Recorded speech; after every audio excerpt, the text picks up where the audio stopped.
नमस्कार दर्शकों, आप देख रहे हैं डीसी न्यूज इंडिया मुंबई और मैं हूं आपके साथ सना शेख। तो आज हम फिलहाल खड़े हैं छत्रपति शिवाजी पार्क जो है वहां पर, दादर में स्थित है ये पार्क। तो यहाँ पर काफ़ी बड़ी जो कि है रैली आई हुई है, इसको विक्ट्री रैली का नाम दिया गया है। बट अब देखते हैं कि इस पे क्या जो जनता की राय क्या है, वो क्या कहती है इस विक्ट्री को लेकर के। तो सर आप कुछ बोलेंगे? ये जो स्टूडेंट्स की विक्ट्री बोली गई है इसको, तो ये स्टूडेंट्स की विक्ट्री है कि आपको क्या लगता है इसके पीछे कोई पॉलिटिकल रीजंस होगा, आपको लगता है? ये बिल्कुल पॉलिटिकल रीज़न नहीं है, क्योंकि पिछले कई साल से 10-12 साल से पब्लिक के अंदर जो रोष है वो बस नीट के माध्यम से बाहर आया। क्योंकि जो सरकार है, सरकार बच्चों लोगों की या देश की लोकतंत्र का कुछ भी सुन नहीं रही है। तो ये जो युवा जनरेशन है, जेन जी है, उनके माध्यम से ये सामने आया टॉपिक, और अभिजीत दीपके और सोनम वांगचुक सर ने टॉपिक को सामने लेके आया और जाग उठा, पूरा देश को जाग उठाया। और ये पूरा जो जनता के मन में जो रोष है वो सब पूरा बाहर निकल के आया।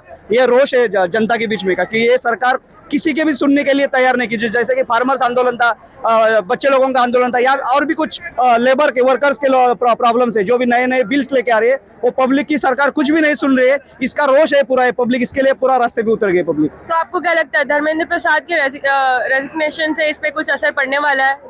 देखो, रेजिग्नेशन से असर पड़ना ही चाहिए। अगर असर नहीं पड़ता है तो सरकार निर्लज है, मैं ऐसा मानूंगा। कि रेजिग्नेशन कोई भी आंदोलन क्यों मांगता है? क्योंकि वो जो कानून है उसमें सुधार लाना चाहिए, ज़्यादा से ज़्यादा कानून अच्छा एकदम स्ट्रिक्टली इम्प्लीमेंट करना चाहिए, यही रीज़न है उसका। तो असर 100% गिरना ही चाहिए। आने वाले टाइम में आप सरकार से क्या मांग करते हैं? सरकार से जो संविधान में जो दिया है वो 100% सरकार उसका इस्तेमाल करे, 100 न्याय दे। क्योंकि जिस तरह से सुप्रीम कोर्ट तक हर स्टेट के जो केसेस पेंडिंग है, जानबूझकर पार्टी में डिफरेंस किया जा रहा है, अन्याय जबरदस्ती किया जा रहा है, केसेस पेंडिंग रखे। और इसमें कहीं ना कहीं ऐसी आशंका है कि जैसे कल भी सुप्रीम कोर्ट के जज जो सूर्यकांत है, उन्होंने कहा कि हम लोग को वीडियो देखने के लिए बच्चे लोगों को टाइम नहीं है। तो अगर जो सुप्रीम व्यक्ति है इस देश की, वो भी अगर ऐसा स्टेटमेंट देती है तो ऑफकोर्स ये नतीजा यही निकल कर सामने आता है। सर, इस प्रोटेस्ट को पॉलिटिकल लीडर्स का काफी समर्थन यहाँ पर दिखाया जा रहा है कि मिल रहा है, तो ये आपको क्या लगता है कि ये आने वाले चुनाव के लिए किया जा रहा है या एक्चुअल में स्टूडेंट्स की इनको फिक्र है? देखो, आप एक मीडिया वाले हैं और मेरा सभी मीडिया को रिक्वेस्ट है कि सबसे पहले हम लोग नागरिक है ये देश के, बाद में कोई पॉलिटिकल लीडर रहेगा और बाकी का और कुछ भी रहेगा, लेकिन सबसे पहले नागरिक है। और वो नागरिक के कारण वो सब लोग सामने आए हैं। उनका वो हक बनता है कि ये जो समर्थन है उसके समर्थन में उतरना। क्योंकि कोई भी संगठन का वो काम है कि सपोर्ट करना चाहिए, उसको पॉलिटिकल लीडर के नजर से देखना नहीं चाहिए, ऐसा मुझे लगता है। Thank you sir. हेलो, नमस्ते। फर्स्ट ऑफ ऑल सबको, मेरा नाम हर्षा परमार है, महाड़ी। मैं यही कहना चाहती हूँ, आज जो भी हमको यानी हम इन्होंने बच्चों ने जो भी प्रोटेस्ट किया, तो उसका श्रेय पहले जाता है नेहा और जो स्टूडेंट्स ने स्टार्ट किया, तो उनका नाम मुझे कहीं नहीं दिखाई देता, ऐसे मुझे लग रहा है। मे बी आ रहा होगा, लेकिन हमने पहले थैंक्स उनको कहना चाहिए कि उन्होंने स्टार्ट किया। उनके बाद में ये अपने सर ने भी ज्वाइन किया, ठीक है। तो मेरे कहने का मतलब यही है की जिनका एक बोलते हैं ना, मराठी में बोलते वाघाचा वाटा आहे, त्यांना पण तुम्ही तेवढंच महत्त्व द्या आणि उनका उतना ही प्रोत्साहन करो। उनकी वजह से आज ये हमको दिन दिखाई दिया है, ठीक है। जो धर्मेंद्र प्रधान ने हम इस्तीफा दिया, जिनके लिए स्टूडेंट सब ने बोले ना अपनी एक आवाज़ उठाई। तो प्लीज़ मेरा कहना यही है कि अभी जो भी आज़ादी हमें मिली है, इसके बाद वो जगह पे कोई अच्छा है, ठीक है, ये जगह पे कोई अच्छा है, प्लीज़ अच्छा काम करे, ताकि वापस से ऐसे हमको या बच्चों को वापस से प्रोटेस्ट ना करना पड़े, ठीक है। बस सबसे यही प्रार्थना है कि जो भी हो अच्छा हो और इसके बाद सभी का भला हो। Thank you so much. As a parents, आप एक स्टूडेंट के लिए, एक अपने बच्चे के लिए आप क्या देना चाहेंगी? देखो, मैं राय यही देना चाहूँगी कि देखो, तुम जितनी मेहनत करोगे और तुम जितनी सच्चाई से रहोगे ना, उतना ही तुम आगे बढ़ोगे। चीट करोगे, क्या करोगे, आगे जाके कुछ काम नहीं आने वाला है, ठीक है। और जब भी कुछ भी सच्चाई है उसमें आवाज़ उठाओ, सबके साथ रहो। सच्चाई की हमेशा जीत होती है, ये हमने एकदम तय कर दिया है। जो विक्ट्री रैली है यहाँ पर जो निकाली गई है, इसमें इनका राय क्या है और ये क्या कहना चाहते हैं इस प्रोटेस्ट को लेकर के? मैम, सबसे पहले मैं आपका नाम जानना चाहूंगी। नाम नहीं बता सकती आपको। या श्योर, ओके, चलेगा। आप मुझे ये बताइए कि इस प्रोटेस्ट में आने का सबसे मेन रीजन क्या था आपका? मेन रीजन है कि पहले तो पेपर लीक हुआ, वो गलत था। था, उसके बाद री एग्जाम करा, उसके बाद भी उन्होंने बैंड बजा दी। उसके बाद जब बच्चे प्रोटेस्ट कर रहे हैं तो तुमने उन्हें मारा। People are getting murdered. ये सारे रीजन है यहाँ आने के। ये सब दिल्ली में हुआ, तब जाके हम मुंबई में आए। दिल्ली में जब बच्चों को मारा गया उसके बाद यहाँ पे प्रॉपर्ली प्रोटेस्ट चालू हुआ है। पहले इतने लोग नहीं आ रहे थे, बट लोग क्यों आए? क्योंकि बच्चों को तुम कैसे मार सकते हो? और बच्चों के साथ नाइंसाफी हो रही है। उनके माँ बाप का पैसा, देश का पैसा जा रहा है। री एग्जाम करा तो तुमने कौन से पैसे से करा? देश के पैसे से किया। तुमने फंड अलग तो नहीं रखे, तुमने हमारा ही पैसा इस्तेमाल करा है। उसके बाद भी तुम जस्टिस सर्व नहीं कर पाए। इस्तीफा देने में इतने दिन क्यों लगे? This protest should have been one इस्तीफा, वन ईमेल एंड डन। नहीं होता इतना सब, उन्होंने फोर्स किया और जब मजबूर हो गए तब जाके इस्तीफा देना। उसके बाद भी कोई चीज प्रॉमिस नहीं है। आप कितने दिन से इस प्रोटेस्ट पर आ रही थी? 2 दिन से वी आर वर्किंग, हमारे पास टाइम नहीं होता था। लास्ट जो शिवसेना का हुआ था रात में, वो दोनों में मैं आई हूँ। ओके, तो इसमें आपको क्या लगता है कि आप लोगों की सहायता की थी इस चीज में? अब क्योंकि अब एक पॉलिटिकल पार्टी ने बोला कि हमारे एरिया में लफड़े नहीं हो सकते, ये शिवसेना का एरिया है तो यहाँ पे लफड़े नहीं हो सकते, विच इज हमने कुछ नहीं किया। उससे पहले यहीं से लड़कियों को उठा के लेकर जा रहे थे, यहीं से 2 वीडियो, एक हिजाबी का हिजाब निकाल दिया और उसको लेकर जा रहे हैं। एक लड़की को पकड़ लिया, बच्चों को स्टेशन से पकड़ लिया, उठा के लेकर जा रहे हैं। 4 पुलिस एक बच्चे को उठा रही है। क्या सही है ये कर रही थी पुलिस, अब नहीं कर रही क्योंकि अब एक पॉलिटिकल पार्टी इन्वॉल्व है। पॉलिटिकल पार्टी का इस प्रोटेस्ट में क्या लेना है? आपको क्या लगता है कि ये आने वाले इलेक्शंस के लिए कर रही है या एक्चुअल में उनको स्टूडेंट्स की जो है केयर है इसलिए कर रही है? देखो मेरे लॉजिक से एक चीज है, दादर शिवसेना का इलाका है। शिवसेना के इलाके में आके तुम बच्चों को मारोगे और तुम दंगे फसाद करोगे एज गवर्नमेंट ऑफिशियल्स, तो वो लोग बीच में आएंगे। उनका पास जो भी है वो बायस्ड है कि नहीं है, but in this protest they supported. तो इसका पीसफुल प्रोटेस्ट के लिए आप शिवसेना को थैंक्स ऐसा बोलना चाह रही है? मतलब डेफिनेटली, बट मोस्टली मैं जेनजीज को थैंक्स बोलना चाहूंगी, बिकॉज बिफोर एनी पार्टी ये बच्चों ने खुद पानी लाया है, खुद खाना लाया है, एक दूसरे की सहायता की है, लड़कियों को सेफ रखा है। ये हमने किया है, ये बच्चों ने किया है, ये पहले किसी गवर्नमेंट ने नहीं करा है, उसके बाद पार्टी है। तो पहले थैंक्स हमारे लोगों को है, फिर कोई पॉलिटिकल पार्टी नहीं। अभी जैसे कि जेनजीज को मोस्टली सबसे नाकारा जनरेशन बोला जाता है और ऐसे उनको टोन दिया जाता है, तो अब उसके लिए आपका क्या राय है? एक छोटी सी गाली दूंगी नहीं है भाई ऐसा। अगर हम सबसे नाकारा है, ये पूरी जनरेशन सबसे नाकारा है, तो इनके पास ही सबसे ज्यादा अक्ल क्यों है? Why do they have the audacity to fight back? जब तुम लोग जनरेशनली बैठे हो कि हाँ ठीक है, देश है तो है, जैसा है रहने दो, गवर्नमेंट है तो है, इन्हीं लोग को अक्ल आई है क्या? फॉरेन पॉलिसी में इतना फेल क्यों हो रहे? फिर इंडिया के जितने भी पॉलिटिशियंस है फॉरेन पॉलिसी में इतने फेल क्यों हो रहे? चाइना से फेल हो रहे, बांग्लादेश से फेल हो रहे और यूएस के सामने झुक रहे सैंक्शंस के उस पे। दिस जनरेशन सबसे मेन एग्रीकल्चर जो है अपना किसान लोग का, वो चीज़ में भी बहुत बड़ा इशू है। वो चीज़ पे भी आंदोलन होना चाहिए क्योंकि उस पे जो अपना गेहूँ जितना भी रहता है आने का, सीड्स वगैरह आती है, वो अभी यूएस से इंपोर्ट्स होके इधर पे आएगी। द मेन थिंग है कि अपने इंडिया में जो किसान है वो मेहनत करके कमाते हैं, खाते हैं, दूसरों को बेचते हैं, लेकिन वो अब आएगी यूएस से। तो सबसे बड़ा मुद्दा तो ये भी है, इसके उस पर भी देना चाहिए रिजाइन। ये भी टैक्स का भी मुद्दा है, बहुत सारे मुद्दे हैं, ऐसे बहुत सारे लाइन वाले मुद्दे हैं। और रही बात फंडिंग की भी बात बता देता हूँ। चाइना आता है, हम लोग को अरुणाचल प्रदेश में देता है डोनेशन, हम लोग अरुणाचल प्रदेश से लेके आ जाते हैं क्योंकि वो उधर पे बैठा है अच्छे से और हम कुछ नहीं करते। तो सबसे पहले तो मीडिया को ये सवाल पूछना चाहिए कि अरुणाचल प्रदेश में चाइना क्या कर रहा है।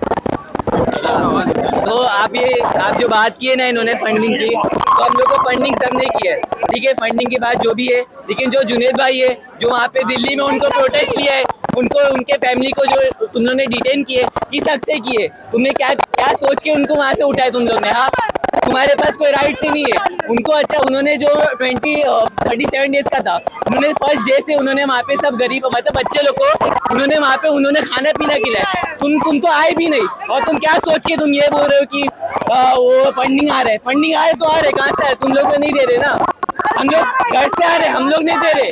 यहाँ के जितने भी बड़े लोग हैं सबने दिए फंडिंग, बताओ किसने नहीं दिया? सबने दिए, सब खाना सब लेके आ रहे हैं। हाँ, तो ये जोमेटो स्विगी जो कर रहे थे उसमें भी आप लोग ने खाना आप लोग वहाँ से भी लेके चले गए, और आप लोग जुनेद के इसमें बात कर रहे, तुम मादक चोप लोग हो, भोसड़ी वालों। पुलिस ने एक बार पानी बांटा, पब्लिक में पानी बांटा, यहाँ पे नहीं हुआ था, वो कौन से दूसरे स्टेट में हुआ था, तब पूरी हेडलाइंस बनी कि पुलिस पानी बांट रहा है। जो ये 10 दिन से बच्चे खुद आके पानी और खाना दे रहे हैं और खुद कर रहे हैं, वो क्यों नहीं बता रहे? Junaid is a good man, उसने करा, उसने सेवा की, उसे बोलते देशभक्त भाई। उसने करा है देश के लोग, उसको क्या मुफाद है, क्या फायदा है उसको? और ये जो अत्याचार जो भी हुआ ना स्टूडेंट लोग के ऊपर, जो लाठीचार्ज हुआ वो अमित शाह के ऑर्डर के वजह से हुआ, क्योंकि गृह मंत्री वही है, उसके ऑर्डर वो नजर में नहीं आ रहा है। सब मोदी इसका सबका नाम ले रहे, लेकिन अमित शाह किसके नजर में नहीं आ रहा है। अमित शाह का नाम भी लेना चाहिए, अमित शाह का रिजाइन भी मांगना चाहिए। दिल्ली का सीएम है, दिल्ली की सीएम बनाया है ना, तो उसके मुंह से कुछ निकल रहा क्यों नहीं है? अगर दिल्ली में इतना हो रहा है, सीएम सो गई है, ट्रॉफी वाइफ की तरह उसको लाके रख दिया है। Where is her responsibility, where is her accountability? That's it. Riti Desai, आप क्या करती हैं? मैं currently I am into legal compliances, Mahindra finance में काम करती हूँ मैं। इस प्रोटेस्ट में आने का आपका कोई खास रीजन? सो स्पेसिफिकली मेरे भाई ने 2024 में नीट एग्जाम दिया था, उसमें his score was very good, he could have easily gotten into a semi government और गवर्नमेंट कॉलेज जो बड़े लोग से अब तक हो नहीं रहा है। The paper leak we couldn't secure a seat here, he had to repeat a year because of that, and at that time we had really requested a lot of people, we had spoken to a lot of people, and there was no solution at that time. But I'm so happy that the cause was taken up, even if it was taken up 2 years later, but it was still taken up, and education, I'm just looking forward to education reforms going forward. तो what do you think कि जो हमारी सरकार है ये इस नुकसान की भरपाई कैसे करेगी? I am looking forward to some greater reforms, क्योंकि हमने ये सुना है कि और चर्चा बाकी है. After the resignation there is some more चर्चा which is going to happen between the CJP and the government, and I hope there is a joint solution that comes out, because I am really hopeful for education in this country, and I hope there are neat reforms. तो आप लोगों को क्या लगता है फिलहाल यहाँ पर जो है काफ़ी सारे पॉलिटिकल लीडर्स जो है CJP का सपोर्ट में आकर के उनको समर्थक दे रहे थे, तो ये कोई पॉलिटिकल रीजन की वजह से आने वाले चुनाव के लिए है या एक्चुअल में उनको जो है स्टूडेंट्स की केयर करते हैं वो? See, I am personally here for the cause. I feel for the cause, and I am here for the cause. So anything which happens for the reform in education, I am pro for it.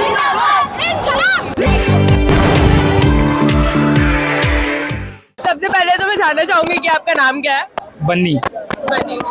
तो ये फिलहाल ये बिना वस्त्र के घूमने का क्या रीजन है? रीजन कुछ नहीं है, मेरे को सरकार ने नंगा कर दिया है और कुछ नहीं। मैं दिखाना चाहता हूँ कि सरकार मुझे किस तरह नंगा कर दी, पूरा रोड पे ला दी पूरा मेरे को। इस प्रोटेस्ट में आने का क्या रीजन था? रीजन तो बहुत सारे, लेकिन आपको मैं एक ही रीजन बताऊंगा कि स्टूडेंट लोग के लिए आया हूँ। मतलब मैं तो आप खुद भी स्टूडेंट हो? यस, मैं भी स्टूडेंट। क्या पढ़ते क्या हुआ? मैं फिलहाल कॉमर्स पढ़ाई कर रहा हूँ, कॉमर्स का हुआ है मेरा, तो फिलहाल मैं दूसरा भी जॉब कर रहा हूँ। लेकिन मैंने मतलब ये जो प्रोटेस्ट आने का मेन रीज़न यही था कि वो मतलब स्टूडेंट लोग का आवाज़ दबाया जा रहा था, उसके लिए हम लोग सब लोग आवाज़ उठाने के लिए आए, और सबको अपना अपना आवाज़ उठाने का अधिकार है। तो आपको क्या लगता है सरकार जब आपको ऐसे देखेगी तो उसके ऊपर सही में कुछ फर्क पड़ेगा या ना पड़ेगा? सरकार खुद समझ जाएगी कि भूखा नंगा हो गया हम लोग की वजह से। हाँ, सिंपल है। Thank you. सबसे पहले ये बताइए कि आपको इस प्रोटेस्ट में आकर के कैसा लगा? बहुत अच्छा लगा। हम लोग इस आंदोलन के लिए बहुत क्या बोल रहे हैं, बहुत सालों से इंतजार कर रहे थे कि देश में इतनी सारी समस्या है, फिर भी देश आगे नहीं बढ़ रहा है, देश बाहर नहीं आ रहा है। बट ये जेनजी लोगों ने जो आज का माहौल खड़ा कर दिया है, मतलब इनको आंसरेबल होना पड़ रहा है आज। मतलब इतनी सारी प्रॉब्लम्स क्रिएट कर रहे थे, महंगाई बोलो, बेरोजगारी बोलो, देश में जो तबाही मच रही थी, इनकी अंधाधुंधी कारोबार चल रहा था सब जगह पे, इन लोग की हुकुमशाही चल रही थी। इन लोगों ने मतलब जहाँ भी कांग्रेस सरकार थी तभी इन लोगों ने बोला था कि ऐसे नहीं होना चाहिए, वैसे नहीं होना चाहिए, अभी हम लोग सरकार लाएंगे तो हम लोग बदलाव लाएंगे। बट इन लोगों ने कुछ अच्छे दिन नहीं लाए, इन्होंने सिर्फ मतलब ये बोलते ना, इन लोगों ने सब खुद के अच्छे दिन अभी डाले हैं, और इन्होंने देश के लिए कुछ भी नहीं किया है, सिर्फ देश बर्बाद किया है। यहाँ से वहाँ से एमएलए एमपी खड़े करो, अपनी पार्टी को बढ़ाओ। अभी इनके पार्टी में इनके नेता ही लोग नहीं बचे, सब यहाँ वहाँ से इकट्ठा करने वाले लोग बन गए। अभी राघव चड्ढा जैसा इंसान जिसको अब लोगों ने बेस्ट पीएम, मतलब आगे का फ्यूचर का पीएम बोला था, उसको भी उन लोगों ने खरीद के रखा। मतलब ये सरकार सिर्फ खरीदने वाली सरकार है, इनको देश के मुद्दों से, देश के जो उनके विषय है उसके ऊपर ध्यान नहीं है।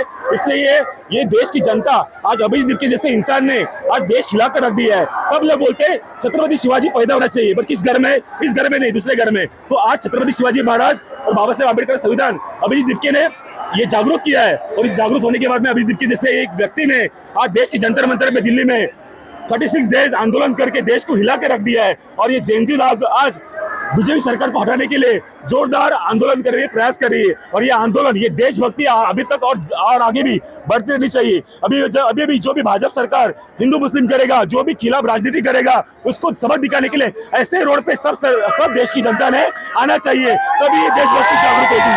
जय हिंद, जय भारत, वंदे वंदे वंदे वंदे, भारत माता की, भारत माता की, इनकलाब इनकलाब इनकलाब।